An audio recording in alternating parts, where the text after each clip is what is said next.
terendam banjir hingga ketinggian. Wilayah di Kabupaten Cirebon sampah memenuhi. Terkini di jembatan Cikaso, Sungai Cikaso, ini rumah sudah.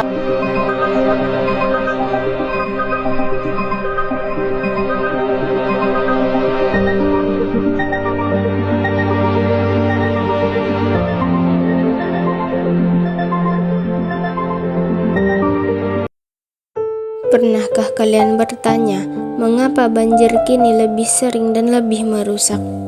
Ternyata, jawaban itu ada pada bagaimana kita memperlakukan lingkungan di sekitar kita. Dari alih fungsi lahan hingga sampah yang menyumbat nadi sungai. Mari kita bedah alasan di balik bencana yang sebenarnya bisa kita cegah. Isu banjir di Indonesia seperti yang terjadi di Sumatera dan Kalimantan umumnya dipicu oleh cuaca yang ekstrim dan kerusakan lingkungan yang parah, termasuk deforestasi, alih fungsi lahan hulu menjadi pertambangan, serta drainase yang buruk. Kerusakan ini menyebabkan hilangnya daerah resapan air, memicu longsor, kontaminasi air bersih, dan kerugian ekonomi. Banjir yang terjadi di 2025 bukan lagi sekedar faktor curah hujan yang ekstrim, melainkan cerminan dari rapuhnya pertahanan alam akibat akumulasi kerusakan lingkungan selama puluhan tahun.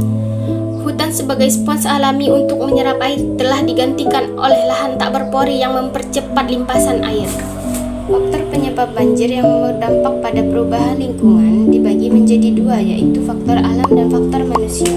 Faktor manusia diantaranya yang pertama, penebangan pohon secara liar, menghilangkan kemampuan tanah untuk meresap air, meningkatkan aliran air permukaan, dan menyebabkan erosi tanah.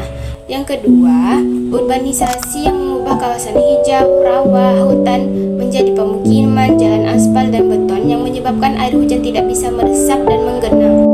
Ketiga, kebiasaan membuang sampah ke sungai atau ke selokan yang menyebabkan pendangkalan dan penyumbatan serta mempercepat luapan air. Faktor alam yang pertama, intensitas hujan yang tinggi dalam durasi waktu yang lama melebihi kapasitas daya tampung sungai.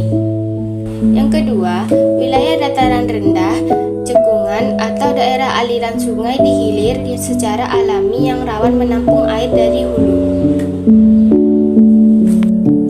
Banjir membawa dampak yang sangat luas dan parah. Yang pertama, menimbulkan korban jiwa dan penyebaran penyakit seperti diare dan penyakit kulit. Yang kedua, pemukiman, rumah ibadah, dan fasilitas umum rusak berat akibat terendam dan terbawa banjir bandang. Yang ketiga, erosi tanah, sedimen sungai, dan matinya vegetasi atau hewan. Yang keempat, terganggunya layanan publik, gagal panen, dan terhambatnya mobilitas seperti jalan lintas yang terputus. Cara menanggulangi banjir. Yang pertama, menanam kembali pohon atau reboisasi dan menghentikan penambangan pohon secara ilegal di hulu. Yang kedua, melarang pembangunan di bantaran sungai dan daerah resapan air. Yang ketiga, pengerukan sungai atau saluran air secara berkala untuk mengatasi pendangkalan.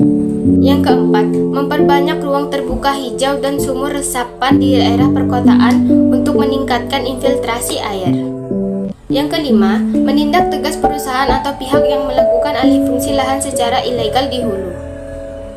Sebagai penutup, mari kita ingat bahwa banjir bukan hanya masalah alam tetapi juga cerminan dari diri kita. Mulai dari hal kecil seperti membuang sampah pada tempatnya, membersihkan saluran air di sekitar kita. Kecil bagi kita namun besar dampaknya bagi lingkungan kita. Lebih baik mencegah daripada mengungsi. Terima kasih, maaf jika ada kata yang kurang berkenan.